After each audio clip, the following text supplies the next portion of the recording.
अभी प्रॉपर जो फीड ये शुरू करवाया इन्हें, बस अभी और कोई भी दाना वगैरह शुरू नहीं करवाऊंगा, मिक्स दाना ही शुरू करवाऊंगा। इसमें तकरीबन सारी चीज़ें हैं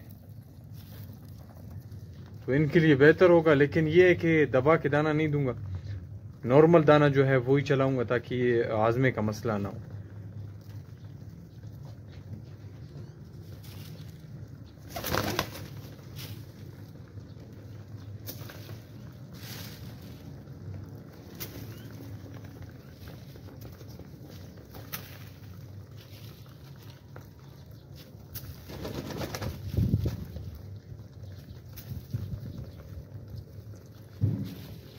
बस ये इनका फीड है, बस अभी ज़्यादा नहीं दूंगा इन्हें। बस जब तक ये अंडों पे आएंगे, अंडे वगैरह देंगे, और जब हैचिंग के करीब आएंगे और तकरीबन बच्चों को 1 या 2 दिन होंगे कि वो सही तरीके से ग्रोथ में पकड़ना शुरू करेंगे अपने आप को दाने के हिसाब से भी, तो फिर जो है ना इनको दाने की ज़्यादा ज़रूरत होगी, तब इंशाल्लाह इनकी जो फीड है वो बढ़ाएंगे और कुछ एक्स्ट्रा जो फीड होती है वो भी देते जाएंगे। लेकिन साथ साथ मैं इन्हें जो है ना जो रोटी वगैरह बच जाते हैं सहरी के, तो वो भी इन्हें जो है ना जो साथ साथ रमज़ान मुबारक का भी महीना आप लोगों को मुबारक हो, और जो सहरी और अफ्तारी में जो रोटी वगैरह बच जाती है थोड़ा बहुत, तो वो जो है ना इनको थोड़ा थोड़ा करके मतलब 2 दिन बाद 3 दिन बाद इस तरह जो है ना वो चलाता हूँ, ताकि चलाऊँगा ताकि ये है कि इनमें जो कमज़ोरी है, जितना टाइम मैं नहीं था इनके पास, तो रिकवरी में बर्ड्स काफ़ी टाइम लेते हैं, चाहे उड़ान वाले हों चाहे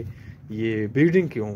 वो एग्स में लेट करते हैं क्योंकि उनकी ग्रोथ और उनका जो स्टेमिना आप कह लें और ग्रोथ कह लें, ताकत कह लें, जो भी एनर्जी वगैरह होंगे वो उस तरह बूस्ट नहीं होंगे कि वो अंडे के ऊपर और वो सही उड़ान के ऊपर, जब अगर उड़ान वाले कबूतर हों तो सारा दारोमदार जो है ना इनके मैदे और ख़ुराक के ऊपर डिपेंड करता है, और यही सारे जो है ना जो परिंदे वगैरह हैं उनके ऊपर डिपेंड होता है।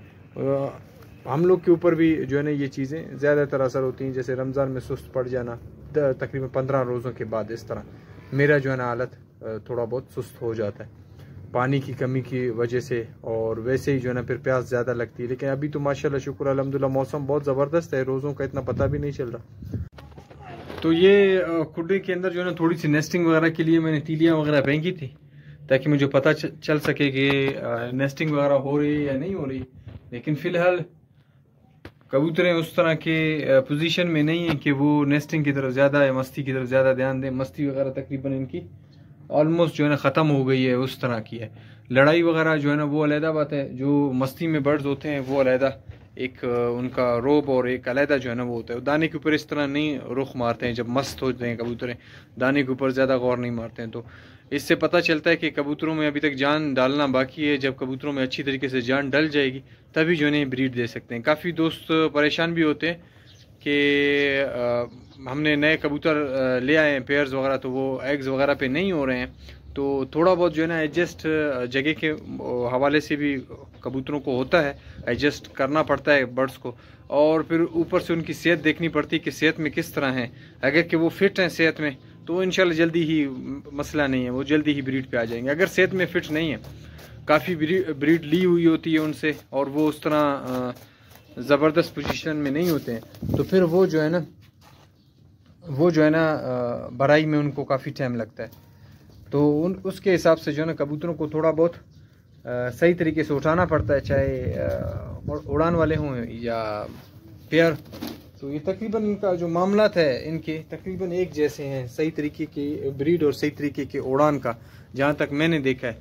लाजमी बात है, अगर आप बर्ड्स को सही तरीके से संभालेंगे और सही तरीके से आप केयर करेंगे तो आपको ब्रीड अच्छी मिल सकती है कबूतरों से। फ़िलहाल ये कबूतरें जो है ना ब्रीड, मुझे जहाँ तक लगता है कुछ टाइम और इन्हें लगेगा।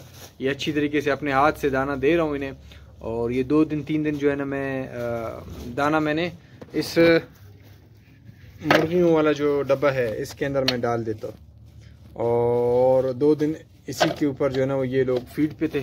तो आज मैं ऊपर आया हूँ, वीडियो भी साथ बनाया है। जैसे जैसे मैं जिस दिन मैं ऊपर आऊँगा इंशाल्लाह से वीडियो आप लोगों के साथ ज़रूर शेयर किया करूँगा कि शौक के क्या हालात है।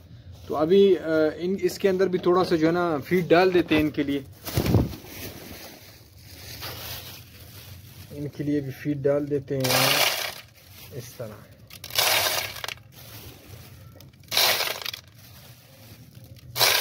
बस ये इनफ है इनके लिए बिल्कुल। इसे रख देते हैं यहाँ पे, ठीक है।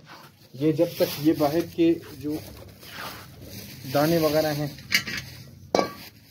इसे फाइनल करें, फिर पानी वगैरह इनके लिए रखते हैं, थोड़ा सा जो है ना इन्हें जान देंगे इंशाल्लाह से। ये जैसे ही ब्रीड पे बर्ड्स आ जाते हैं ना तो फिर इतना मुश्किल नहीं होता है। फिर वो जो है ना जैसे ही बच्चे थोड़े से बड़े हो जाते हैं दोबारा दूसरी ब्रीड पे आ जाते हैं, क्योंकि उनकी जो खुराक वगैरह है, जो उनका एक रिदम शुरू हो जाता है, तो वो जो है ना बिल्कुल ज़बरदस्त एक 5 अगर अच्छे तैयारी के बर्ड्स हों तो 5 ब्रीड के बाद वो थोड़े से ब्रीड में स्लो हो जाते हैं। नहीं तो अभी जैसे कि ये इन्हें अगर मैं तैयारी दूँ 3 ब्रीड तक के मज़े से चलेंगे, 3 ब्रीड बाद जो है ना इन्हें लाजमन मुझे जो है ना अलहदा करना पड़ेगा, नहीं तो ये जो है ना बीमारी वगैरह में आ जाएंगे, सोखे वगैरह में आ जाएंगे।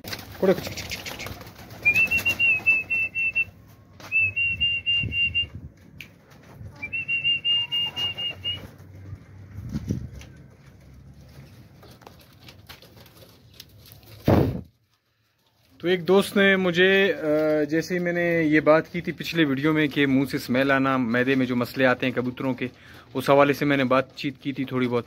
तो एक दोस्त ने कहा था ये मुंह से जो स्मेल आती है तो इसके लिए क्या इस्तेमाल किया जाए। सबसे पहले जो है ना आपको इस्तेमाल करना है जेंटल सिरप जो है वो आपको इस्तेमाल करना है, पानी के साथ आपको इस्तेमाल करवाना है, ठीक है। उसके बाद कोई भी एंटीबायोटिक आप अगर जानवरों के जो स्टोर वगैरह होते हैं वहाँ पे अगर आप चले जाएंगे तो वहाँ पे भी मिल जाएंगे एंटीबायोटिक के उससे। नहीं तो क्या कहते हैं, अच्छा सा नाम है इसका, जो हम बच्चों के लिए भी इस्तेमाल करवाते हैं, तो कोई भी उससे जो है ना कोई भी एंटीबायोटिक आप इस्तेमाल करवा सकते हैं। सिरप में हो तो वो और भी बेहतर है, नहीं तो कैप्सूल वगैरह में जो आते हैं तो वो आप इस्तेमाल करवा सकते। इस्तेमाल वो करना है जो मैदे के लिए जो भी एंटीबायोटिक इस्तेमाल होता है वही आपको इस्तेमाल करना है। ज़ख़म वगैरह के लिए जो है ना वो इस्तेमाल नहीं करना आपको। तो कोई भी जो आपके लिए आसान हो, जो आपके पास घर में पड़ी हो या इजीली जो है ना आप करीब से ले आ सकते हैं, तो वो आप पिलाएं इंशाल्लाह से। बिल्कुल मैं कहता हूँ कोई इस तरह का मसला नहीं होगा। फिर ये है कि शाम के टाइम जो है ना जो मैदे के लिए जो बेस्ट सिरप मैं इस्तेमाल करवाता हूँ मेट्रोजाइन, वो आप इस्तेमाल करवाएं, आधी सीसी आप दे दें, तो इंशाल्लाह से बिल्कुल रिकवरी की तरफ चले जाएंगे। और कोशिश ये करें जिस दाने से, जिस चीज़ से ये मुंह से स्मेल आती है तो वो वाज़ेह तौर पे आपको पता चल जाता है कि ये किस वजह से जो है ना इस तरह की स्मेल आ रही है। मेन वजह ये होती है कि कोई दाना वो ज़्यादा नहीं खाते, या आप ज़्यादा उन्हें जो है ना वो उस दाने के ऊपर आपने सिकाया हुआ नहीं होता, तो उसकी जो क्वांटिटी ज़्यादा हो जाती है, उसकी वजह से हज़म करना और इनके डाइजेस्ट सिस्टम में जो है ना मैदे के सिस्टम में जो है ना काफ़ी मसला होता है, तो वो इंशाल्लाह से रिकवर हो जाता है। वो आपको ज़्यादा पता होगा क्योंकि आपके अपने कबूतर हैं। मैं सिर्फ बता सकता हूँ जो मेरे साथ हुआ है, मैं उसी के मुताबिक बता सकता हूँ।